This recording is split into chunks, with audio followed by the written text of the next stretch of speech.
Assalamualaikum warahmatullahi wabarakatuh. Perkenalkan, nama saya Ray Valentino Patalo dari kelas 2D.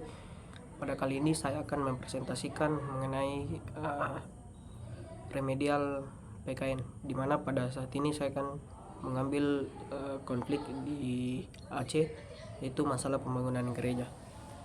Kita masuk di pertama, itu ada situasi konflik, di mana pada saat itu pembakaran gereja di Aceh Singkil tahun 2015 sangat tegang dan tidak terkendali, yang dimana awalnya dipicu yaitu masalah izin gereja yang sudah lama menimbulkan perbedaan antar warga.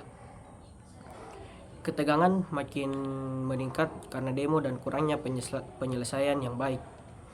Pada saat itu juga konflik yang terjadi di Aceh, yaitu pembakaran gereja, biasanya berawal dari ketegangan antar kelompok masyarakat dengan jemaat gereja.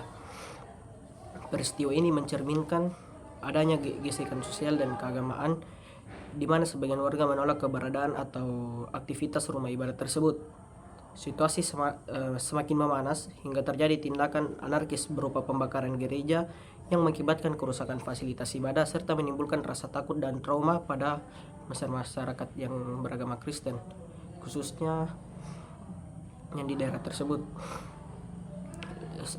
Dan saat kejadian tersebut, massa bertindak anarkis dengan membakar gereja sehingga terjadi bentrokan yang menimbulkan korban serta pengungsian.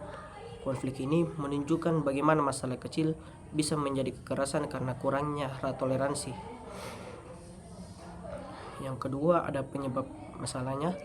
Yang pertama itu kurangnya toleransi, di mana faktor kurangnya toleransi ini menjadi dasar di mana kelompok masyarakat tertentu sulit untuk menerima adanya perbedaan dan terutama di perbedaan keyakinan, dan ketidakinginan untuk berdampingan secara damai seringkali memicu gesekan yang berujung pada tindakan anarkis.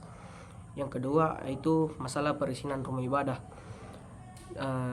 Seringkali terjadi ketidaksepakatan terkait administrasi seperti pemenuhan syarat dalam PBM, yaitu Peraturan Bersama Menteri nomor 9 dan nomor 8 tahun 2006. Masalah muncul jika warga merasa prosedur perizinan tidak transparan atau tidak memenuhi kuota dukungan warga setempat, yang kemudian memicu protes yang keras.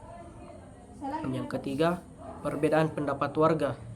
Konflik bisa mulai dari polarisasi masyarakat, di mana sebagian warga mungkin setuju dengan adanya pembangunan gereja demi alasan hak asasi, sementara di lain itu sebagiannya menolak karena kekhawatiran akan perubahan dinamika sosial atau pengaruh agama tertentu di wilayah tersebut.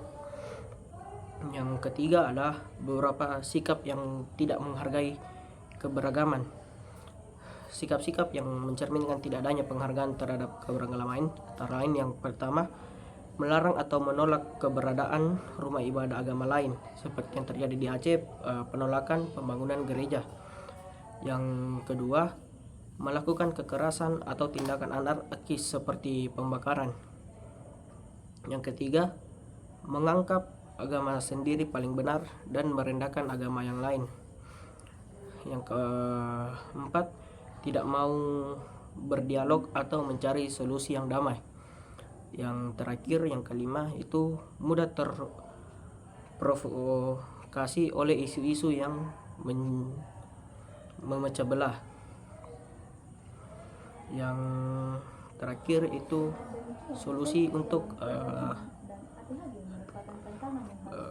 situasi tersebut. Yang pertama yaitu komunikasi antar umat beragama, di mana komunikasi tersebut merupakan salah satu solusi yang utama, karena dengan adanya komunikasi yang baik, setiap pihak pasti akan bisa saling memahami perbedaan, mengurangi kesalahpahaman, dan mencegah konflik dari sejak awal. Yang kedua yaitu penegakan hukum yang tegas, di mana penegakan hukum yang tegas sangat penting agar setiap tindakan yang melanggar aturan, contohnya di situasi tersebut yaitu pembakaran gereja, kekerasan, dan perusakan rumah ibadah, harus ditindak adil serta memberikan efek yang jerah. Yang ketiga itu meningkatkan toleransi. Kita juga perlu meningkatkan toleransi, yaitu sikap saling menghargai dalam perbedaan keyakinan, tidak memaksakan kehendak dan hidup berdampingan secara damai. Yang keempat yaitu menghormati kebebasan beribadah setiap orang. Menghormati kebebasan beribadah, di mana setiap orang memiliki keyakinan masing-masing. Jadi setiap orang juga memiliki hak untuk beribadah sesuai kepercayaannya. Oleh karena itu kita harus saling menghormati dan tidak mengganggu aktivitas ibadah orang lain. Yang kelima yaitu menaati aturan bersama. Terakhir, penting bagi kita untuk menaati aturan yang sudah disepakati bersama dalam masyarakat, agar masyarakat daerah tersebut bisa lebih menerima dan tercipta ketertiban dan kehidupan yang harmonis. Mungkin itu saja yang bisa saya sampaikan.